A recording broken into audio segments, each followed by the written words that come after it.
لک الحمد یا اللہ والصلاة والسلام علی رسول اللہ وعلی آلک واصحابک یا حبیب اللہ۔ بسم اللہ الرحمن الرحیم وَإِنَّكَ لَعَلَىٰ خُلُقٍ عَظِيمٍ صدقت یا رب العالمین۔ نازش مسند صدارت، مستمعین ذی وقار، قابل صد تکریم و تعظیم منصفین کرام اور بزم طلباء شیخ القرآن کے مہکتے پھولوں، السلام علیکم ورحمۃ اللہ۔ آج کے اس علم پرور ماحول میں میرے تکلم کا محور سیرت الرسول علیہ السلام کے انقلابی پہلو ہیں۔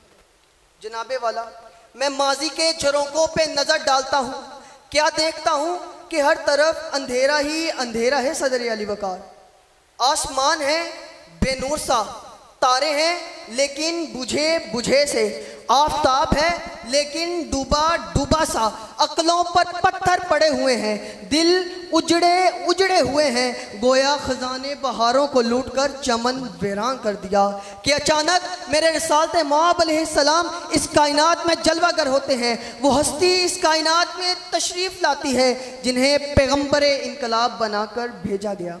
جناب والا، جن کی انگلی سے صحرا میں چشمے پھوٹے، جن کی برکت سے سوکھے شجر سرسبز و شاداب ہوئے، جن کی سواری سے بیمار اونٹنی صحتیاب ہوئی، وہ ہستی اس کائنات میں تشریف لائی جن کی قربت حضرت ابوبکر کو صدیق، حضرت عمر کو فاروق، حضرت عثمان کو غنی اور حضرت علی کو شیر خدا کا مرتبہ عطا کرتی ہے، جن کی جرت سعد بن ابی وقاص کو فاتح ایران اور خالد بن ولید کو سیف اللہ کا مرتبہ عطا کرتی ہے۔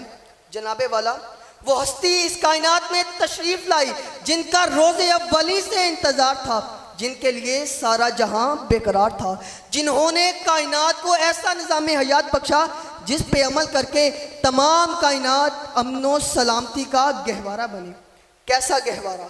جہاں گرتوں کو سہارا ملا، ڈوبتوں کو کنارہ ملا، فقیروں کو شاہ بنا دیا گیا، یتیموں کو دستے شفقت و مہربانی بخشا گیا۔ جناب والا، زندہ دفن ہونے والی بچیوں کو عزت و مرتبہ عطا کیا گیا۔ وہ گلیاں جہاں حبیب کبریا علیہ السلام کے پائے اقدس محو خرام رہے، وہ حجرے جہاں رحمت للعالمین محو استراحت رہے، وہ مسجدیں جہاں امام القبلتین کی جبین اطہر سجدوں میں جھکی رہی، وہ چشمے سرمگی جس نظر زرین زمانے کو نور بخشا، وہ زلف سیاہ جس نے زمانے کی سیاہیوں کو دھو ڈالا، وہ مسکراہٹ جب پھوٹی تو جہاں مسکرا اٹھا، وہ ہوائیں وہ فضائیں جہاں رحمت للعالمین نے اپنی معطر سانسیں بھری، بے مثال لازوال اور صاحب الجمال ٹھہری، روشنیاں میرے شمس العارفین کا طواف کر کے جہاں فضا ہو گئی اور کائنات کہنے پہ مجبور ہو گئی، تیرا آنا تھا کہ اسنا میں حرم ٹوٹ گئے، تیرا آنا تھا کہ اسنا میں حرم ٹوٹ گئے، تیرے زور سے شہزوروں کے دم ٹوٹ گئے، تیرے اوصاف کا ایک باب بھی پورا نہ ہوا، زندگیاں ختم ہوئیں اور قلم ٹوٹ گئے۔ ہمالہ فکر و ادب تاریخ انقلابات عالم نے ایسا انقلاب کبھی نہیں دیکھا۔ انقلاب رسول ہاشمی نے عالم کون و مکان کا دھارا ہی الٹ سمت بہا دیا۔ جناب والا، رسالت مآب علیہ السلام کی حیات طیبہ کسی ایک انسان کے لیے انقلاب نہیں بلکہ طائفہ انسانی کے مختلف مذاہب، ان کے جذبات اور کامل اخلاق کا مجموعہ صرف اور صرف میرے رسالت مآب علیہ السلام کی حیات طیبہ ہے۔ کیسے دولت مند کے لیے مکہ کے تاجر کی زندگی معاشی انقلاب، غریب الدیار ہو تو شیب ابی طالب اور مہمان مدینہ کی کیفیت اخلاقی انقلاب، معلم ہو تو صوفہ کے معتبر درسگاہ کے معلم تدریسی انقلاب، وائز یا ناصح ہو تو مسجد مدینہ کے ممبر پر کھڑے ہونے والے کی باتیں انقلاب ہی انقلاب۔ جناب والا، اولاد والا ہو تو سیدہ فاطمہ الزہرا کے بابا جان اور حسنین کریمین کے نانا جان، تربیت انقلاب۔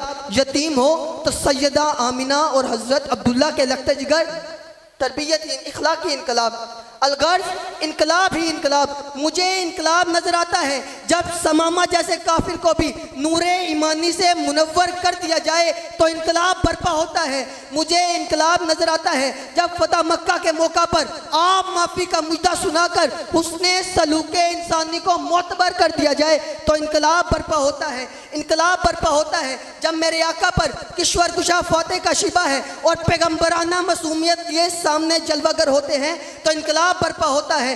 عین اس وقت جب ہم انہیں شاہ عرب و عجم کہہ کر پکارنا چاہتے ہیں اور وہ کھجور کی چھال کا تکیہ لگائے چٹائی پر درویش نظر آتے ہیں تو انقلاب برپا ہوتا ہے۔ جب زندہ دفن ہونے والی بچیوں کو عزت و مرتبہ عطا کر دیا جائے تو انقلاب برپا ہوتا ہے۔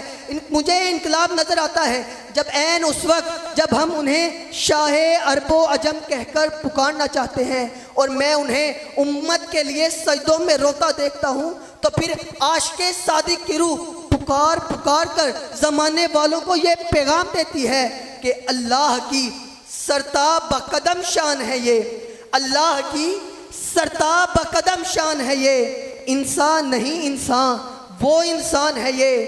قرآن تو ایمان بتاتا ہے انہیں، ایمان یہ کہتا ہے میری جان ہے یہ، ایمان یہ کہتا ہے میری جان ہے یہ۔ آپ کی سماعتوں کا بہت شکریہ، والسلام۔